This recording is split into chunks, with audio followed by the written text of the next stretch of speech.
Namaste. So I am Muttesh.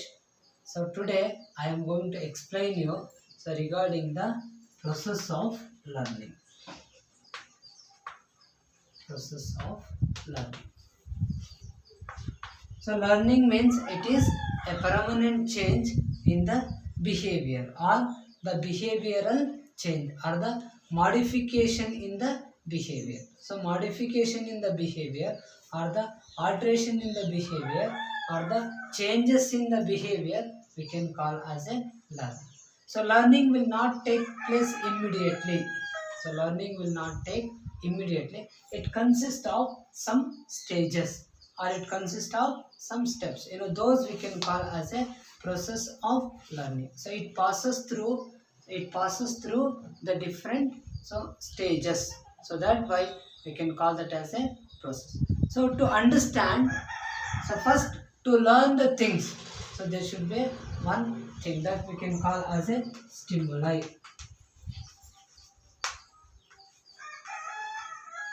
So stimuli will be the first one. So here stimuli means it is we can call as a stimuli or the object. Whatever things, it may be a person or it may be a thing or it may be a situation or it may be for you it may be a college or it may be a library or it may be a teaching staff or it may be a non-teaching staff and any dresses. So whatever you are going to see, that is included as object or a stimuli. So in case of learning, the first step is there will be a stimuli or the object. So next is the person needs to give attention towards the object or stimuli. So when he will give attention, when he has a interest. When the person has an interest, he will give an attention. So for learning, attention is very important. So attention is very important. ಯಾಕೆ attention ತುಂಬ important ಅಂತ ಹೇಳ್ತಿದ್ದೀನಿ ಅಂತಂದರೆ, attention ಇಲ್ಲ ಅಂತಂದರೆ they will never learn anything ಅಲ್ಲ. So that's why there is a need of attention. So afterwards ಈಗ whatever the things you are going to see, whatever the things you are going to observe. So attention ಆದಮೇಲೆ attention ಆಗಿರ್ತಕ್ಕಂಥ ಎಲ್ಲ ಆಬ್ಜೆಕ್ಟನ್ನು ಸಹ he can't make for the purpose of the learning. You need to recognize among those things. Recognize, that means we can call as a recognition. So ಜಾಗ ಕಡಿಮೆ ಇರೋದ್ರಿಂದ ನಾನು ಚಿಕ್ಕದಾಗಿ ಬರೆದಿದ್ದೀನಿ. ಸೊ ಇಲ್ಲಿ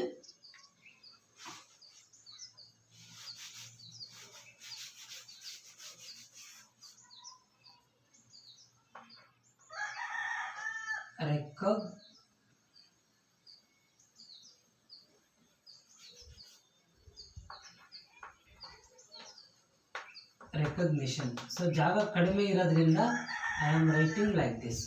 Okay, so recognition. So you need to recognize the things which is observed.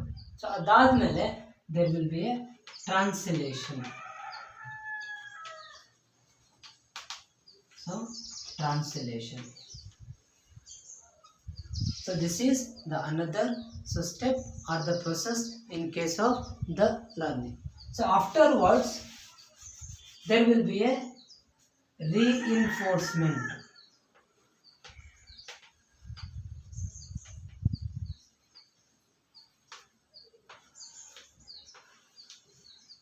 Reinforcement. So reinforcement means it is a addition to the existing knowledge. So reinforcement ಅಂದ್ರೆ ಏನಂತ ಕರಿತೀವಿ ನಾವು, additions to the existing knowledge. ಈಗ already the individuals will have some knowledge. So individuals will have a knowledge. So ಆ knowledgeಗೆ there will be some additions through the experience or by the observation. So observation ಮಾಡೋದ್ರಿಂದ ಅಥವಾ direct experience ತಗೊಳೋದ್ರಿಂದ so there will be some additions to the existing knowledge. So ಅದನ್ನು ನಾವೇನಂತ ಕರಿತೀವಿ, reinforcement ಅಂತೇಳಿ ಕರಿತೀವಿ. Once again I will explain all those things. So just presently I will write what are all the processes are included in the learning. So next is there will be a behavioral changes. So So once there is a reinforcement, so definitely there will be a behavioral changes. You know that behavioral changes if any person identified that behavior. Okay, so that means when there is a behavioral changes, the individuals will expect some of the reward or the recognition. Reward or the recognition. So if there is a reward for their behavioral changes, you know, they try to make that happen again and again. So that we can call as a habit.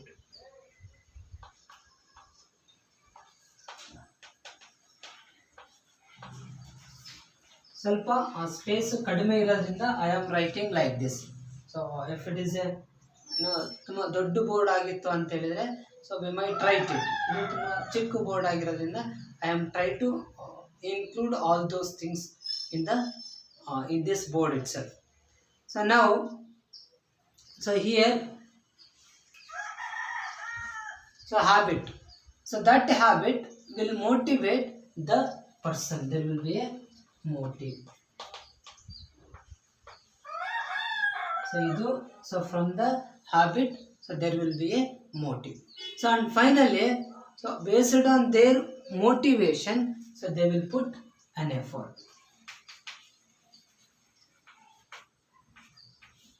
They will put an effort. So this is the process of learning. So from the effort, they try to identify the stimuli. Based on their motivation, they will give an attention. So based on the habits, they will recognize. So this is the process of learning.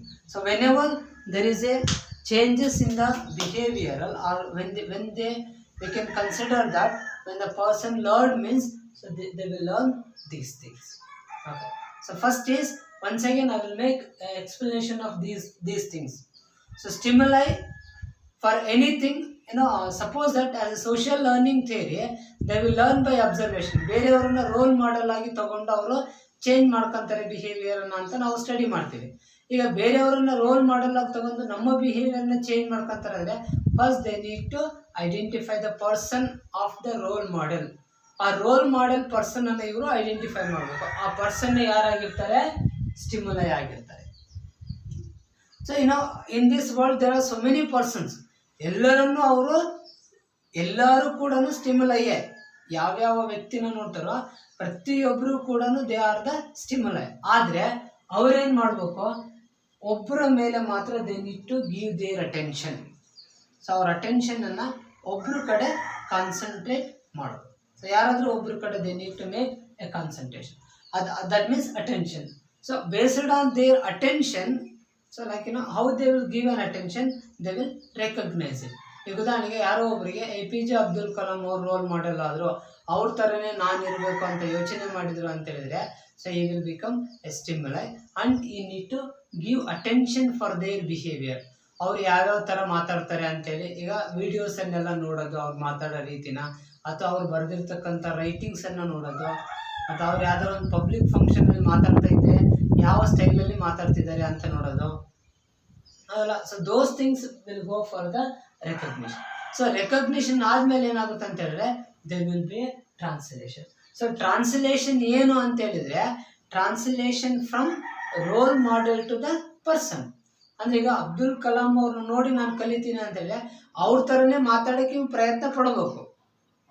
ಯಾರು roll model ಆಗಿ ತಗೊಂಡಿರ್ತಾರೋ ಅವ್ರ ಥರನೇ ಮಾತಾಡೋದಕ್ಕೆ ಪ್ರಯತ್ನ ಪಡಬೇಕು. ಅವ್ರ ಥರನೇ ಮಾತಾಡೋಕ್ಕೆ ಪ್ರಯತ್ನ ಪಡೋಕ್ಕೆ ಆಗ್ತಾನಲ್ವಾ?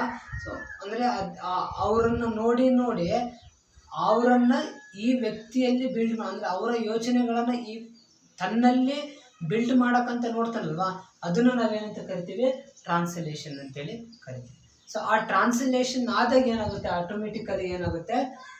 ರೀಇನ್ಫೋರ್ಸ್ಮೆಂಟು ಅದಾಗುತ್ತೆ. ಸೊ ಟ್ರಾನ್ಸ್ಲೇಷನ್ ಆಯಿತು ಅಂತ ಹೇಳಿದರೆ ಆಟೋಮೆಟಿಕಲಿ ಏನಾಗುತ್ತೆ? ಅವರ ನಾಲೆಡ್ಜು ಜಾಸ್ತಿ ಆಗುತ್ತೆ, ಅಥವಾ ಅವ್ರ ನಾಲೆಡ್ಜು ಇಂಪ್ರೂವ್ ಆಗುತ್ತೆ.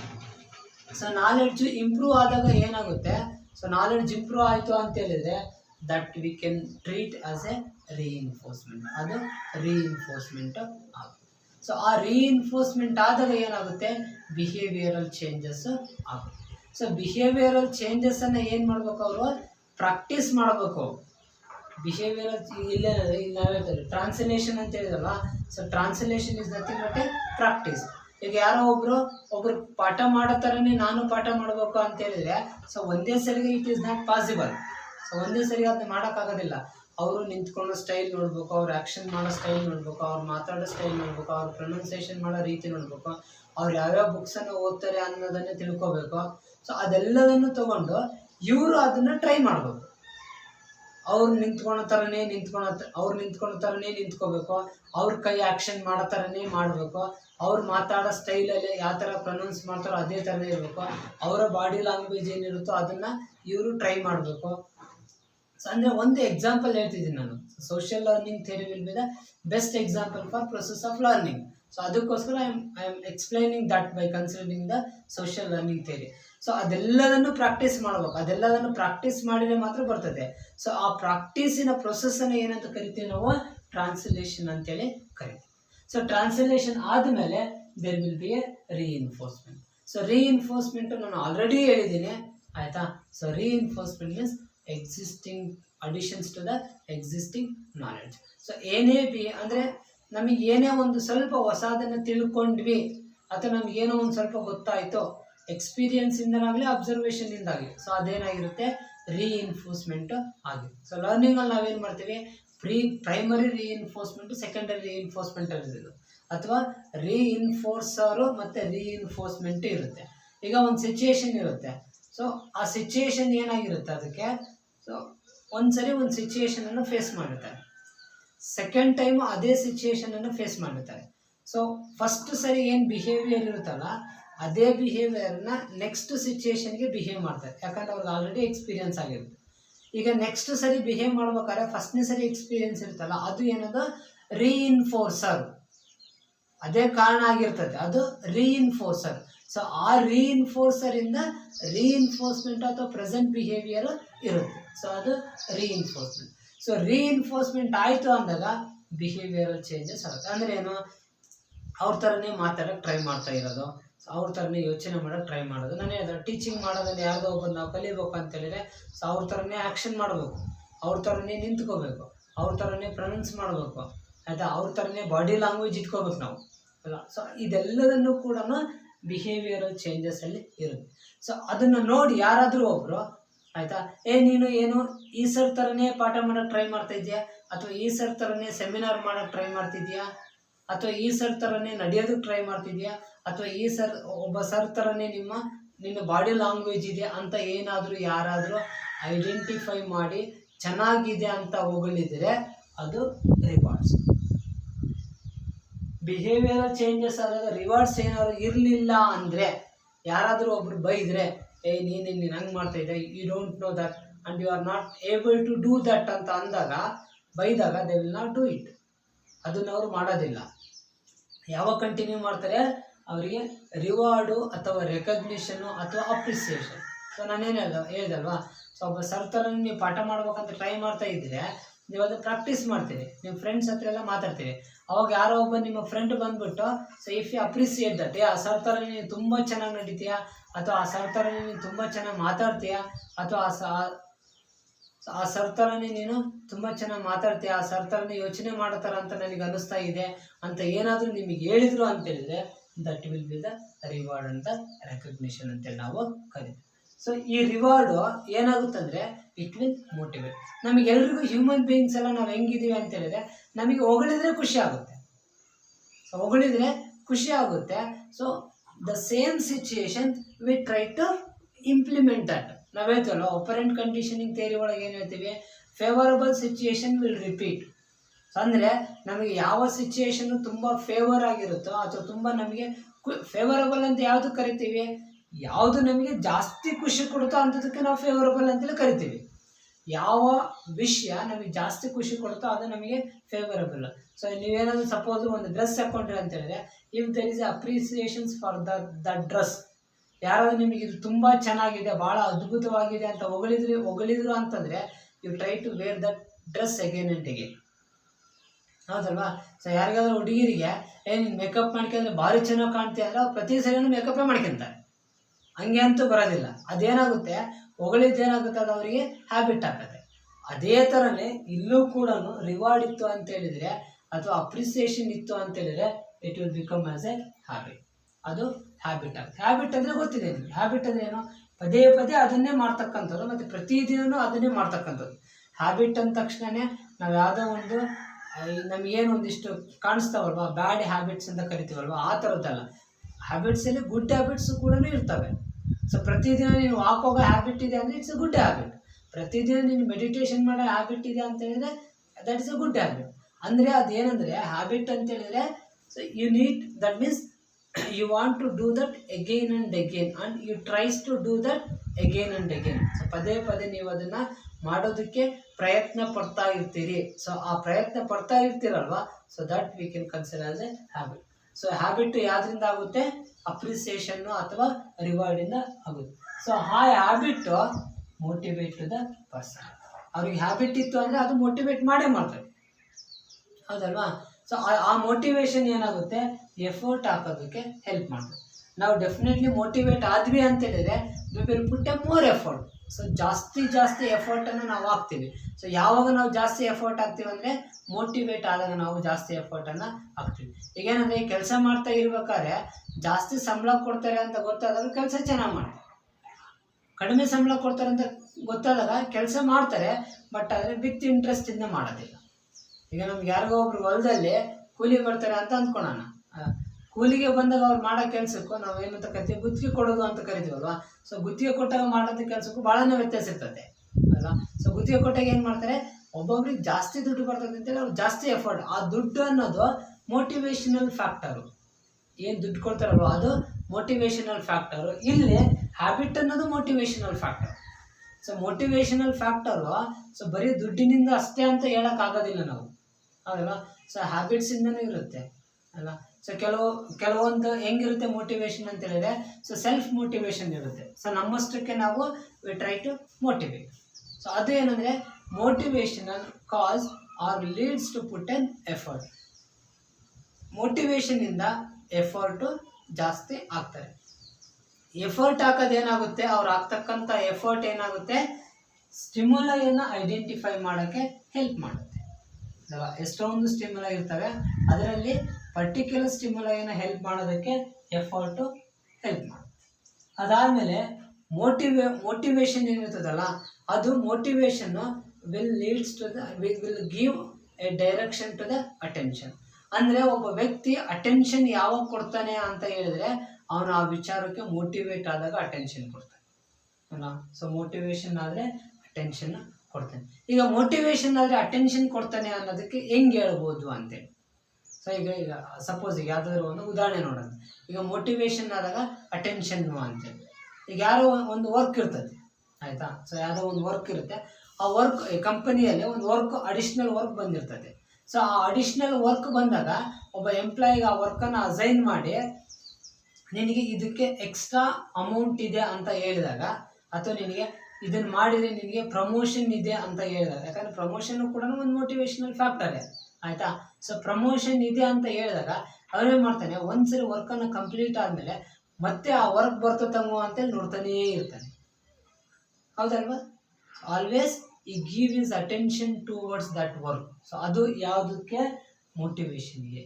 ಸೊ ನಾನು ಹೇಳಿದಲ್ವಾ, so motivational factor will leads to the attention. ಅಂದರೆ ಅಟೆನ್ಷನ್ನು ಡಿಪೆಂಡ್ ಆಗಿರೋದೇ ಮೋಟಿವೇಶನ್ ಮೇಲೆ.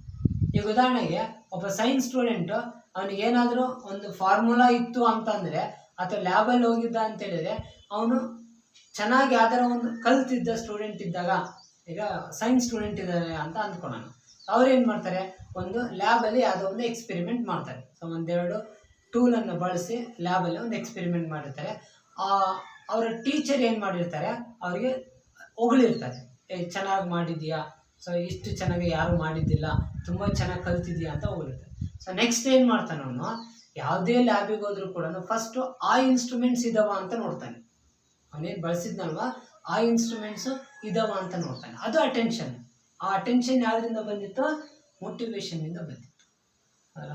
ಸೊ ಅದಾದಮೇಲೆ ನೆಕ್ಸ್ಟ್ ಈಗ ಇನ್ನೊಂದು ಎಕ್ಸಾಂಪಲ್ ತಗೋಣ. ನಮ್ಮ ಕಾಮರ್ಸ್ ಸ್ಟೂಡೆಂಟ್ಸು ಸೊ ಯಾವುದೋ ಒಂದು ಮಾರ್ಕೆಟಿಂಗ್ ಸಬ್ಜೆಕ್ಟಲ್ಲಿ ಒಂದು ಏನದು ಇನೋವೇಟಿವ್ ಪ್ರಾಡಕ್ಟನ್ನು ಡೆವಲಪ್ ಮಾಡಿರಿ ಅಂತ ಅಂದರು ಅಂತ ಅಂದ್ಕೊಳ್ಳೋಣ. ಸೊ ಯಾವುದೋ ಒಂದು ಅವ್ರು ಯಾವುದೋ ಒಂದು ಕ್ಯಾಲ್ಕುಲೇಟ್ರ್, ಒಂದು ಇನೋವೇಟಿವ್ ಕ್ಯಾಲ್ಕುಲೇಟ್ರ್ ಮಾಡಿದರು ಅಂತ ಅಂದ್ಕೊಳ್ಳೋಣ. ಈಗ ನಮಗೆ ಟಚ್ ಸ್ಕ್ರೀನ್ ಮೊಬೈಲ್ ಇದಾವಲ್ವಾ, ಹಂಗೆ ಉದಾಹರಣೆಗೆ ಏನದು ಟಚ್ ಸ್ಕ್ರೀನ್ ಕ್ಯಾಲ್ಕುಲೇಟರ್ ತಯಾರು ಮಾಡಿದ್ರು ಅಂತ ಇನೋವೇಟಿವ್ ಪ್ರಾಡಕ್ಟ್ ಅಂತ ಅಂದ್ಕೊಳ್ಳೋಣ. ಅದನ್ನು ಅವಾಗ ಏನಾಗತ್ತೆ, ಟೀಚರ್ ಅದನ್ನು ಹೊಗಳಿದ್ರು ಅಂತ ಅಂದ್ಕೊಳ್ಳೋಣ. ಸೊ ಇಲ್ಲ ಏನು, so this is really innovative product which is identified or invented by you ಅಂತೆಲ್ಲ ತುಂಬ ಚೆನ್ನಾಗಿ ಹೊಗಳಿ ಅವರಿಗೆ ಬೆಸ್ಟ್ ನ್ಯೂ ಪ್ರಾಡಕ್ಟ್ ಡೆವಲಪ್ಮೆಂಟ್ ಅಥವಾ ಬೆಸ್ಟ್ ಇನೋವೇಟಿವ್ ಪ್ರಾಡಕ್ಟ್ ಅಂತೇಳಿ ಅವ್ರಿಗೆ ಏನಾದರೂ ಒಂದು ಪ್ರೈಸನ್ನು, ಒಂದು ಸಣ್ಣ ಪೆನ್ ಕೊಟ್ಟರು ಸಾಕು, that will be the prize and that will be the appreciation. ಅದನ್ನು ಕೊಟ್ಟರು ಅಂತಂದರೆ ಅದು ಮುಗಿದ ಮೇಲೆ ಅವ್ರು ಯಾವುದೇ ಸ್ಟೇಷನರಿ ಅಂಗಡಿಗೆ ಹೋದ್ರು ಫಸ್ಟ್ ಏನು ಮಾಡ್ತಾನೆ, you will see a calculator. ಅವ್ನು ಫಸ್ಟ್ ಹಿಂಗೆ ಏನನ್ನ ಹಿಂಗೆ ಒಂದು ಅಂಗಡಿನ ನೋಡಿದ ತಕ್ಷಣ ಅವನ ಕಣ್ಣಿಗೆ ಫಸ್ಟು ಬೀಳೋದೇ ಕ್ಯಾಲ್ಕುಲೇಟರ್, ಅವನ ಅಟೆನ್ಷನ್ ಕೊಡೋದೇ ಕ್ಯಾಲ್ಕುಲೇಟರ್. ಸೊ ಯಾಕೆ ಅಟೆನ್ಷನ್ ಕೊಡ್ತಾನೆ ಕ್ಯಾಲ್ಕುಲೇಟರ್ಗೆ? Because of the motivation. So ಅದಾದಮೇಲೆ ಸೊ ನೆಕ್ಸ್ಟು ಹ್ಯಾಬಿಟಿಂದ there will be a recognition. ನಾವು ಯಾವಾಗೂ ನ್ಯೂಸ್ ಪೇಪರ್ ಓದೋ ಹ್ಯಾಬಿಟ್ ಇತ್ತು ಅಂತ ಅಂದ್ಕೊಳ್ಳೋಣ. ಸೊ ನ್ಯೂಸ್ ಪೇಪರ್ ಓದೋ ಹ್ಯಾಬಿಟ್ ಇತ್ತು ಅಂದ್ಕೊಂಡ್ರೆ ನಾವು ಲೈಬ್ರರಿಗೆ ಹೋದರೆ ಅಥವಾ ಒಂದು ಹೋಟೆಲ್ ಹೋದರೆ ಫಸ್ಟ್ ಏನು ಮಾಡ್ತೀವಿ, ನಾವು ನ್ಯೂಸ್ ಪೇಪರ್ ಇದೆಯಾ ಅಂತ ನೋಡ್ತೀವಿ. ಅದು ನಮ್ಮ ರೆಕಗ್ನಿಷನ್ ಅಲ್ಲಿ. ಸೊ ಅದು ನಮ್ಮ ರೆಕಗ್ನಿಷನ್. ಸೊ ಅಲ್ಲಿ ನಮಗೆ ಬೇರೆ ಬೇರೆ ಥಿಂಗ್ಸ್ ಇರ್ತವೆ. ಈಗ ನಾವು ಲೈಬ್ರರಿಗೆ ಹೋದಾಗ ತುಂಬ ಬುಕ್ಸ್ ಇರ್ತವೆ, ಮ್ಯಾಗ್ಝಿನ್ಸ್ ಇರ್ತವೆ. ನಮಗೇನು ಓದೋ ಅಭ್ಯಾಸ ಇರುತ್ತೋ ಅದನ್ನು ನಾವು ನೋಡ್ತೀವಿ, ಅದನ್ನು ನಾವು ರೆಕಗ್ನೈಸ್ ಮಾಡ್ತೀವಿ ಅವೆಲ್ಲ. ಸೊ ಈಗ ನ್ಯೂಸ್ ಪೇಪರ್ ಓದೋ ಅಭ್ಯಾಸ ಇದೆ ಅಂದರೆ ಹೋಟೆಲ್ಗೆ ಹೋದಾಗ ಹೋಟೆಲ್ನಲ್ಲಿ there are so many things. So food ತಯಾರು ಮಾಡಿರ್ತಾರೆ, ಬೇರೆಯವ್ರು ಯಾರೋ ಏನದು ಲಂಚಿಗೋ ಅಥವಾ ಬ್ರೇಕ್ಫಾಸ್ಟಿಗೋ ಬಂದಿರ್ತಾರೆ ಆಯಿತಾ. ಅಲ್ಲಿ ಸಪ್ಲೈಯರ್ ಇರ್ತಾರೆ, ಕೌಂಟ್ರ್ ಇರ್ತದೆ, ಬೇರೆ ಬೇರೆ ಕ್ಯಾಶ್ ಕೌಂಟ್ರ್ ಇರುತ್ತೆ, ಬೇರೆ ಬೇರೆ ಕೌಂಟ್ರ್ಗಳು ಇರ್ತವೆ ಅದೆಲ್ಲ. ಸೊ ಯಾವ್ದಾದ್ರು ಟೇಬಲ್ ಮೇಲೆ ನ್ಯೂಸ್ ಪೇಪರ್ ಇದೆಯಾ ಅನ್ನೋದನ್ನು ನಾವು we try to recognise that. ಅಂದರೆ ರೆಕಗ್ನಿಷನ್ ಅಂದರೆ ಐಡೆಂಟಿಫಿಕೇಷನ್ ಅಂತೇಳಿ ಅಲ್ಲ. ಸೊ ರೆಕಗ್ನಿಷನ್ ಅಂದರೆ ಐಡೆಂಟಿಫಿಕೇಷನ್ ಅಂತೇಳಿ. So like that the habit so will make a habit helps the person to recognise the things. So ಇಷ್ಟು this will be the entire process of learning. So ಇಷ್ಟು ಕೂಡ so ಲರ್ನಿಂಗಲ್ಲಿ ಇರುತ್ತೆ. ಈಗ ನಾನು ಏನು ಹೇಳಿದೆ, ಇದರಲ್ಲಿ ಯಾವುದಾದ್ರೂ ಒಂದು ಎಕ್ಸಾಂಪಲ್ಸ್ ಅಂತ ತಗೊಂಡಾಗ ಹೌದಲ್ಲ,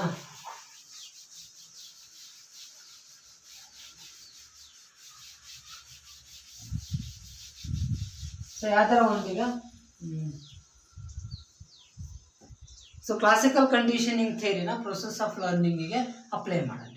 ಸೊ ಕ್ಲಾಸಿಕಲ್ ಕಂಡೀಷನಿಂಗ್ ಥಿಯರಿಯಲ್ಲಿ ಏನು ಹೇಳ್ತಾರೆ, so there is a conditioned behaviour ಅಂದರೆ ಸ್ಟಿಮ್ಯುಲೈ ಮತ್ತು ರೆಸ್ಪಾನ್ಸು ಕಂಡೀಷನ್ಡ್ ಬಿಹೇವಿಯರ್ ಇರುತ್ತೆ.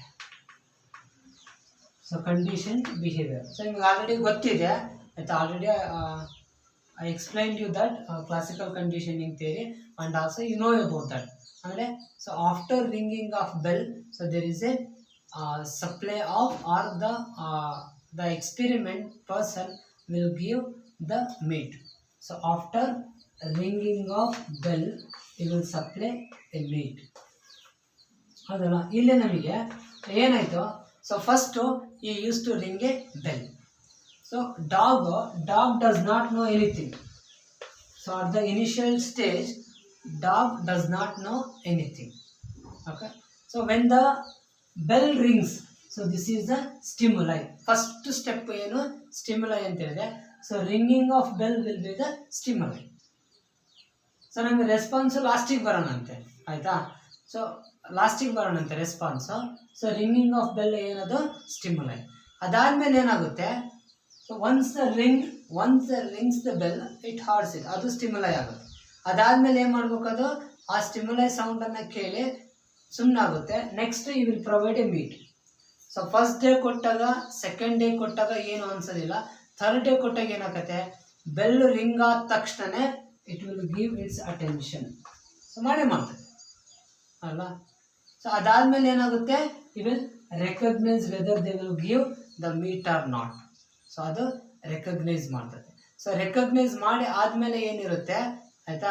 ಸೊ ನನಗೆ ಕೊಡ್ತಾರಿಲ್ಲ ನನಗೆ, ಅದು ಕೊಟ್ಟಾಗ ಸೊ ದಟ್ ಈಸ್ ಟ್ರಾನ್ಸ್ಲೇಷನ್. ಅಂದರೆ ಟ್ರಾನ್ಸ್ಲೇಷನಲ್ಲಿ ಏನಾಗುತ್ತೆ, ತನ್ನ ಮೈಂಡಲ್ಲಿ ಅದು ಫಿಕ್ಸ್ ಮಾಡ್ಕೊಳ್ತದೆ ಏನಂತ, ಬೆಲ್ಲು ರಿಂಗ್ ಆದರೆ they will provide a meat to me ಅನ್ನೋದನ್ನು ಅದ್ರ ಮೈಂಡಲ್ಲಿ ಬಿಲ್ಡ್ ಮಾಡ್ಕೊಳ್ತೀವಿ. ಆ ಮೈಂಡಲ್ಲಿ ಬಿಲ್ಡ್ ಮಾಡ್ಕೊಳ್ಳೋದನ್ನೇ ನಾವೇನಂತ ಕರಿತೀವಿ, ಟ್ರಾನ್ಸ್ಲೇಷನ್ ಅಂತೇಳಿ ಕರಿತೀವಿ. ಸೊ ಅದಾದಮೇಲೆ ಏನಾಗುತ್ತೆ, it will change its behaviour.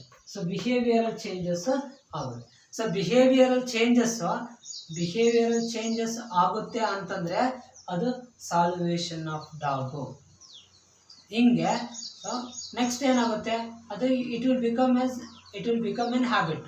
ಅದು ಹೆಂಗೆ ಹ್ಯಾಬಿಟ್ ಆಗುತ್ತೆ ಅಂದರೆ, ಯಾವ್ಯಾವ ಬೆಲ್ ರಿಂಗ್ ಮಾಡ್ತಾರೋ ಅವಾಗ ಮೀಟ್ ಕೊಡ್ತೈತೆ ಅಂತೇಳಿ ಅದು ತಿಳ್ಕೊಳುತ್ತೆ.